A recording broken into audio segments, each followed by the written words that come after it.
Hello दोस्तों, कैसे हैं आप। आशा करती हूँ आप सब ठीक होंगे। आज मैं अभिनेत्री रेखा और कवि व गीतकार गुलजार के जीवन की उन काले दिनों के बारे में बताऊंगी जिससे उनका पारिवारिक जीवन ही बिखर गया।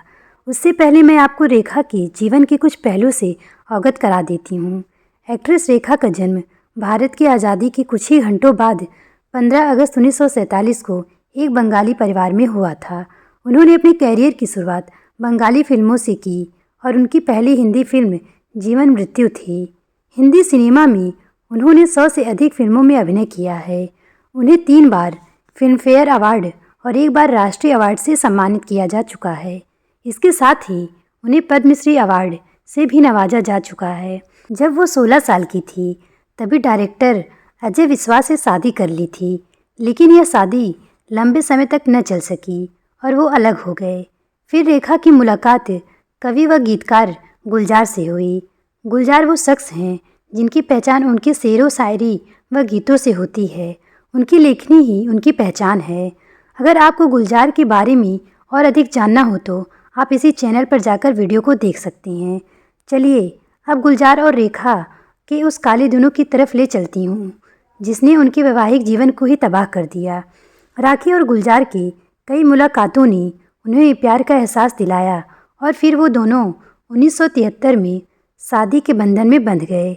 उनकी शादी की तस्वीरें बयां करती हैं कि उनकी शादी बेहद धूमधाम से हुई थी। इस शादी में बड़े बड़े स्टार दिखाई दिए, जिसमें अमिताभ बच्चन, राजेश खन्ना, दिलीप कुमार, जितेंद्र जैसे अनेक मशहूर सितारे शामिल थे। शादी से पहले ही गुलजार ने रेखा के सामने शर्त रख दिया था कि शादी के बाद फिल्मों में काम नहीं करना है। रेखा ने इस शर्त को मान लिया था, लेकिन उन्हें ऐसा भी लगा कि शायद गुलजार उन्हें अपनी फिल्म में काम करने देंगे। शादी के बाद रेखा के पास कई फिल्म मेकर्स के ऑफ़र आए, लेकिन गुलजार ने उन्हें फिल्मों में काम करने का इजाज़त नहीं दिया। जिसके बाद रेखा ने उन सारे फिल्म मेकर्स को उनके फिल्मों में काम करने के लिए मना कर दिया। फिल्म निर्माताओं को मना करते हुए रेखा को बड़ा ही अफसोस हो रहा था, इसलिए उन्होंने अपने पति गुलजार से कहा कि आप मुझे अपनी ही फिल्मों में अभिनय करने का मौका दे दीजिए। रेखा द्वारा लाख मिन्नतें करने पर भी गुलजार ने उनको अपनी फिल्म में नहीं लिया। अपनी कलम से शब्दों की माला पिरोने वाली गुलजार साहब अपनी पत्नी के प्रति इतना सख्त होंगे, इसकी कल्पना तो उनकी पत्नी रेखा ने भी नहीं की होगी। फिर भी रेखा गुलजार की बातों का मान रखते हुए अपने वैवाहिक जीवन में खुश थी और फिर उसी वर्ष उनके घर उनकी बेटी ने जन्म लिया, जिसका नाम उन्होंने मेघना रखा। उसी दौरान गुलजार अपनी फिल्म आंधी की शूटिंग के लिए रेखा और फिल्म की पूरी कास्ट व क्रू मेंबर्स के साथ कश्मीर गए थे। उनकी फिल्म का हिस्सा संजीव कुमार और सुचित्रा सेन भी थे।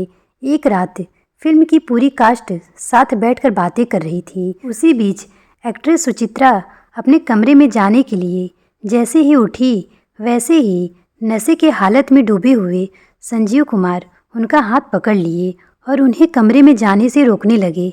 संजीव के इस व्यवहार से सुचित्रा बेहद नाराज़ हुई, फिर भी संजीव उनका हाथ नहीं छोड़ रहे थे। जिसके बाद गुलजार ने मामला को संभालते हुए सुचित्रा को उनके कमरे तक छोड़ने गए। इसी बीच रेखा वहां पहुंच गई और गुलजार से पूछ ली कि सुचित्रा के कमरे में आप क्या कर रहे थे। जिसके बाद गुलजार को गुस्सा आ गया और वो रेखा का हाथ पकड़कर उन्हें अपने कमरे तक ले गए और फिर बंद कमरे में उन्होंने रेखा को खूब मारा। जब सुबह गुलजार का नशा कम हुआ तो वो देखे कि रेखा उनके कमरे में नहीं थी, वो वहाँ से जा चुकी थी। उस दिन के बाद से रेखा और गुलजार के रास्ते अलग हो गए थे। इसके बाद रेखा अपने जीवन के फैसले खुद लेने लगी। वो वहाँ से सीधे कश्मीर में फिल्म कभी कभी के सेट पर पहुँची। फिल्म कभी कभी के डायरेक्टर यश चोपड़ा रेखा को कास्ट करना चाहते थे, लेकिन गुलजार के कहने पर वो इस फिल्म को करने से मना कर चुकी थी। वहाँ पहुँचते ही रेखा ने इस फिल्म को करने के लिए हामी भरी। जिसके बाद रेखा संग अमिताभ बच्चन की जोड़ी इस फिल्म में दिखाई दी। वहीं गुलजार ने अपनी फिल्म मौसम के लिए शर्मिला टैगोर को कास्ट किया। वैसे बता दूं, गुलजार और रेखा ने कभी तलाक नहीं लिया है। अब रेखा फिल्मों की दुनिया से दूर अपने फार्म हाउस में रहकर खेती करती हैं। इसके साथ ही वह अनेक जानवरों को पाली हैं, जिसका वो खुद ख्याल रखती हैं। वहीं अगर गुलजार साहब की बात करें तो वो आज भी अपनी कलम से शब्दों का जादू बिखेर रहे हैं। कितनी लंबी खामोशी से गुजरा हूँ, उनसे कितना कुछ कहने की कोशिश की। भले ही इनके रास्ते अलग हो गए हों, लेकिन अपनी बेटी मेघना के लिए ये अब भी कभी कभी साथ दिख जाते हैं, जिसकी गवाह ये तस्वीरें हैं। हाथ छूटे भी तो रिश्ते नहीं छोड़ा करते, वक्त की साख से लम्हे नहीं तोड़ा करते। मेघना गुलजार अपने पिता की ही तरह एक लेखिका, फिल्म निर्देशक व निर्माता हैं। वह जाने माने निर्देशक सईद मिर्जा के साथ बतौर सहायक काम कर चुकी हैं। इसके साथ ही वो कई शॉर्ट फिल्म और डॉक्यूमेंट्रीज का निर्देशन भी की हैं।